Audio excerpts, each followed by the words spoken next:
Halo guys, apa kabar kalian semua? Mimin di sini bakal melanjutkan alur cerita Sword Star. Disclaimer dulu bahwa kemungkinan besar ada perbedaan antara novel dan versi Donghuanya, tapi alur cerita utamanya tetap sama. Jadi tanpa ragu, Mimin akan membawakan alur ceritanya. Oke guys, ada Saweria dari Space Godzilla. Katanya semangat terus Min, dan masih penonton baru ternyata. Nggak apa-apa, semangat juga ya bang. Dari Christian Triwibowo, mantap Min, semangat terus. Maaf baru nyawer. Nggak apa-apa bang, Mimin juga gara-gara lama nggak ada yang sawer jadi nggak buka Saweria ya. Dan ternyata banyak yang nyawer.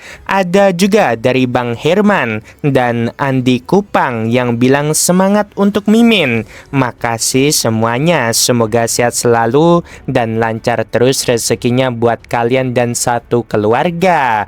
Amin. Yuk langsung saja pada video terbaru. Tanah asal telah memasuki fase terakhirnya. Para tetua memperkirakan hanya tersisa beberapa miliaran era sebelum dunia ini runtuh sepenuhnya. Para kaisar dan raja dewa yang gagal memahami Dao Agung secara utuh kini terpaksa bersiap meninggalkan tempat ini jauh sebelum kehancuran menelan segalanya. Perebutan sumber daya pun menjadi semakin sengit. Di balik senyum para penguasa tersimpan niat yang saling menelan. Dan di tengah semua itu, Lo Feng, sang pengusung aturan pendosa besar harus mati, menjadi sosok yang paling dibicarakan. Tanpa peraturan itu, para raja dewa yang haus kekuatan akan terus menelan makhluk-makhluk lemah demi menyelamatkan diri dari nasib binasa bersama tanah asal. Di aula besar penuh cahaya ilahi, Difu yang berkuasa duduk di singgasananya dengan senyum tipis. Tugas Garnisium di alam pilar surgawi telah berakhir. Masa jabatan Lohe pun selesai, ucapnya tenang. Sekarang kita butuh tetua tamu baru. Silahkan tuan-tuan ajukan calon kalian. Ia bisa saja menunjuk langsung, tapi kali ini Difu sengaja menjadikan hal itu ajang kompetisi. Kaisar-kaisar saling berpandangan, menghitung untung dan rugi. Pada akhirnya, tugas alam pilar surgawi jatuh ke tangan kelompok Dian, Disi, dan Diwu. Dengan Diyuan yang telah gugur dan Kaisar Qing memilih untuk tidak campur tangan, kekuatan mereka menjadi dominan. Di sisi lain, 7 kaisar lain yaitu Dikong, Xuan, Jiufeng, Wu, You, Ming, dan Chu lebih memilih jalan masing-masing. Selanjutnya, kata Difu sambil melirik daftar tugas. Penjaga alam penjara api, tempat berkembangnya makhluk garis keturunan primordial berkekuatan alam kedua Raja Dewa. Siapa yang bersedia? Kaisar Chu angkat bicara tanpa ragu. Aku akan mengemban tugas itu. Namun wajah Dian langsung mengeras. Apakah Lohe lagi? Gumamnya dingin. Dia baru saja menyelesaikan tugas di alam pilar surgawi. Sekarang diberi tugas terhormat lagi. Apa semua kesempatan harus jatuh padanya? Kaisar Chu menatapnya tak paham dan berkata, tapi bukankah tugas ini berat dan berbahaya? Justru karena itulah, sahut Dian tajam, alasan penjara api penuh rahasia kehidupan. Lohe mengolah jalur kehidupan. Apa kita akan membiarkannya mengintip rahasia itu begitu saja? Suasana hening sejenak. Akhirnya Diwu melangkah maju. Aku akan ambil tugas ini. Aku sendiri akan memimpin Garnisium ke alam penjara api. Sudah lama aku ingin mempelajari misteri kehidupan dari dekat. Kata-katanya membuat para kaisar lain terdiam. Tak ada yang berani menentang. Satu demi satu tugas pun ditetapkan dan pertemuan berakhir. Saat semua beranjak pergi, Difu menahan langkah Dian. Kaisar Yan, katanya pelan, Kau terlalu mencolok menekan Lauhe. Jangan bilang ini hanya soal tugas. Dian tersenyum tipis. Sudah lama aku menyimpan dendam. Mata Difu menyimpit. Kau tahu, tindakanmu bisa berbalik pada dirimu sendiri. Jika ingin bersaing, jangan takut balasan, desis Dian dingin sebelum pergi. Difu menghela napas panjang. Lauhe, aku yakin kau adalah penguasa galaksi itu, gumamnya dalam hati. Kaisar Yan, kau memilih musuh yang salah. Di antara 36 pilar raksasa yang menjulang menembus langit, Lo Feng berdiri sendiri, tatapannya dalam, seolah menembus batas dunia. Melalui mata kehidupan dan kematian, ia melihat arus hitam deras yang mengalir di balik ruang. Arus kehidupan yang tak terkendali, misteri kehidupan yang jauh lebih luas dari sekedar dao kehidupan dalam aturan tertinggi. Begitu dalam, kehidupan di tanah asal hanyalah serpihan kecil dari misteri sejati, gumamnya. Pilar-pilar itu bersinar samar, bagaikan lentera di kegelapan kosmos. 36 pilar, 9 dao besar, masing-masing menuntun ke arah keluar dari sangkar jalinan. Senior Yuan dan para pendahulu memang sungguh luar biasa. Saat itulah, seorang penatua berjubah abu-abu mendekat membungkuk hormat. Saudara Lauhe, aku datang untuk mengambil alih tugas penjagaan alam pilar surgawi. Baiklah, masa jabatanku sudah berakhir, jawab Lo Feng tenang. Ikuti aku, kita akan menemui Kaisar Xuan. Setelah penyerahan tugas resmi, Lo Feng tersenyum samar. Kini hanya satu tanggung jawab tersisa, menjaga kota Xiangji, hukuman panjang karena bentrok dengan Yanshu. Di wilayah kota Huyang, 5 gunung raksasa berdiri membentuk formasi seperti cakar raksasa. Siapapun yang mampu menembus pandangan ilahi akan tahu itu bukan gunung biasa. Harta karun rahasia bawaan, yaitu dunia palem, ucap Lo Feng pelan. Selama 500 era, hanya satu harta rahasia yang berhasil ia dapatkan dari wilayah terdalam alam mimpi, yaitu cakar kecil berbulu halus yang bisa membentuk dunia di telapak tangannya.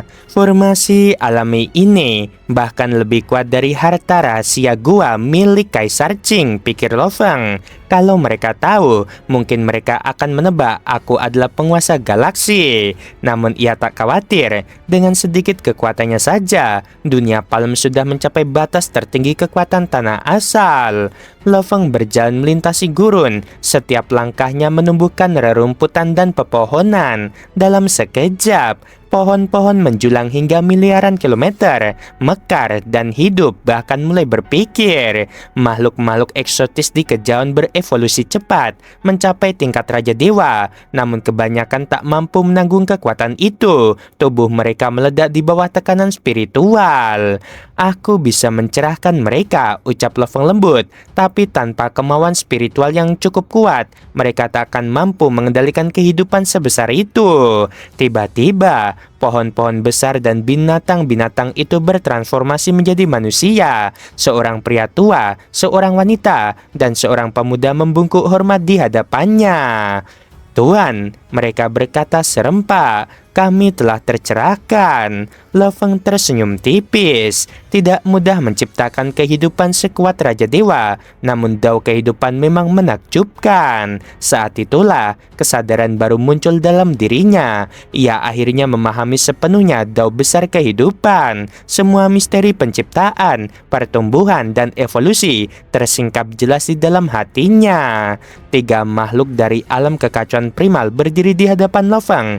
Aura kehidupan yang baru mereka miliki masih samar, namun di bawah pencerahan dao agung kehidupan milik Lo Feng, mereka seolah menemukan bentuk sejati keberadaan mereka. Pencerahan itu bukan hanya menyinari hati Lo Feng, melainkan juga membangunkan kesadaran mereka bertiga, membuat mereka mampu menahan tekanan tubuh raksasa alam kekacauan primal, sebuah hal yang mustahil bagi makhluk biasa. Namun Lo Feng tahu, mereka yang lahir dari kekuatan luar akan sulit menapaki jalan yang lebih tinggi. Ia menatap ketiganya dengan tenang, lalu berkata lembut, kalian bisa memilih, jelajahi dunia ini sesuka hati, atau ikut denganku di sekte Sungai Pedang. Tanpa ragu, wanita yang dulunya tumbuhan dan pemuda yang berasal dari burung menjawab serempak, "Kami ingin mengikuti Tuan ke sekte Sungai Pedang." Keduanya tahu betapa kerasnya hidup di tanah asal bagi makhluk eksotis seperti mereka. Di dunia di mana para raja dan leluhur saling memburu demi sumber daya, satu-satunya cara bertahan hanyalah berpegangan pada kekuatan yang besar. Namun, satu sosok ragu. Leluhur yang baru saja terlahir dari pohon purba itu menundukkan kepala, suaranya pelan. "Tuan, bolehkah saya menjelajahi dunia ini dulu sebelum bergabung dengan Anda nanti?" Lo Feng menatapnya sejenak lalu tersenyum tipis. "Pergilah, dunia luas ini mungkin akan mengajarimu sesuatu." Dengan satu langkah ringan, Lo Feng menghilang bersama dua murid barunya, meninggalkan sang tetua sendirian di bawah cahaya lembut tanah asal. Pohon besar itu menatap ke langit kosong. "Apakah keputusanku benar?" gumamnya. Namun rasa ingin tahunya lebih besar dari keraguan. Ia pun melangkah, memulai perjalanan panjangnya, menelusuri dunia yang baru pertama kali ia rasakan. Ketika cahaya berpendar, Lo Feng muncul di aula utama. Murusa, penjaga setia sekaligus murid tertua, langsung menunduk hormat. Lo Feng menunjuk kedua makhluk muda di sampingnya. Mereka berdua adalah makhluk alam kekacauan primal yang tercerahkan oleh Daoku. Mulai sekarang, mereka adalah bagian dari sekte Sungai Pedang. Ajari mereka. Murusa menatap keduanya, lalu kembali ke tuannya dengan tatapan kagum. "Kehidupan yang tercerahkan. Tuan, Anda bahkan telah mencapai tingkat itu. Anda telah mencapai kesempurnaan Dao Agung." Lo Feng hanya tersenyum tipis. Akhirnya, sedikit terobosan. Murusa segera berlutut. "Selamat Tuan, ini saat yang bersejarah." Ia tahu betul betapa mengerikannya bakat tuannya. Sebelum ini saja, Lo Feng sudah mampu menandingi para leluhur hanya dengan harta karun rahasia dan kemauan spiritualnya. "Ini baru awal," kata Lo Feng datar, namun di matanya berkilat api semangat. "Murusa," ujar Lo Feng, "mulai hari ini bentuk pasukan penghancur. Kau yang pimpin." Wanita dan pemuda itu saling berpandangan bingung. "Apa itu pasukan penghancur?" bisik sang wanita. Murusa tersenyum tipis. "Kalian akan segera tahu, ayo ikut aku." Ketiganya pun pergi, meninggalkan Lo Feng berdiri sendiri di bawah langit Huyang yang mulai memerah. Lo Feng berjalan perlahan menyusuri jalan kota Huyang yang ramai. Ia menatap makhluk-makhluk hidup di sekitarnya, seperti manusia, binatang, bahkan rumput liar di pinggir jalan. 3 makhluk alam kekacauan primal. 2 memilih bergabung denganku, 1 memilih kebebasan, gumamnya. "Inilah hakikat kehidupan. Selama ada kesadaran, ada kemungkinan tak terbatas." Mata kehidupan dan kematian di dahinya perlahan terbuka. Dalam pandangannya, seluruh dunia bersinar. Setiap makhluk, setiap napas, setiap ingatan, semuanya membentuk jalinan kehidupan yang saling terhubung. Dalam jangkauan tanah asal, aku adalah kehidupan itu sendiri. Ia bisa hadir di dalam manusia, selembar daun, bahkan sebutir pasir. Selama masih ada energi dan tanah, aku abadi. Namun Lo Feng tahu batasnya. Aku bisa menghabisi Diyuan, bahkan iblis putih, tapi menghabisi yang benar-benar berada di alam tertinggi tidak sesederhana itu. Dengan tenang, Lo Feng memandangi pecahan sisik berkilau di tangannya, peninggalan dari makhluk garis keturunan primordial. 9 bentuk kehidupan dan 9 misteri di baliknya. Namun materi ini sudah melampaui dao kehidupan dalam sangkar jalinan. Selama 100 tahun, ia merenungkan bentuk-bentuk itu hingga akhirnya dari tubuhnya muncul sosok kedua bersirah abu-abu keperakan, memancarkan aura yang membelah waktu. Avatar ini bisiknya ada di masa lalu, sekarang dan masa depan sekaligus. Lo Feng berdiri di tengah kota Huyang. Ia mengangkat tangannya. Bangkitlah dunia Palem. Langit bergemuruh, tanah bergetar. Seluruh kota Huyang mulai terangkat perlahan ke udara. Para kultivator panik. Dari kejauhan, pegunungan meledakkan cahaya, berubah menjadi cakar raksasa yang menjulang dari dalam bumi. 5 barisan gunung ternyata hanyalah ujung jari dari telapak raksasa yang menahan kota. Di Yuan dan para leluhur lain menatap terperangah. Cakar itu lebih mengerikan dari gunung Leiting. Suara Lo Feng bergema lembut di benak mereka. Tenanglah, ini hanya harta rahasiaku, yaitu dunia Palem. Kota Huyang kini melayang di udara, bertengger di atas telapak tangan raksasa sejauh puluhan triliun kilometer di atas tanah. Dari kejauhan, tampak seolah kota itu menjadi dunia kecil di telapak tangan dewa. Lo Feng tersenyum. Akhirnya, aku benar-benar bisa merasakannya. Dunia Palem yang utuh, terisolasi dari luar, bahkan dari kausalitas. Avatar langit dan buminya lalu menyatu dengan dunia Palem, bergabung tanpa konflik. Dua menjadi satu kesadaran. Dari kejauhan, tawa Kaisar Qing menggema. Saudara galaksi, ternyata kau menyembunyikan rahasia sebesar ini. Oke guys, sampai sini dulu dan Mimin mohon maaf ya. Beberapa Saweria baru Mimin bisa munculkan dan bacakan karena ya tahu sendiri beberapa terakhir itu nggak ada Saweria. Jadi Mimin jarang banget buka Saweria punya Mimin dan ternyata kok ada baru Mimin bisa bacakan sekarang ya.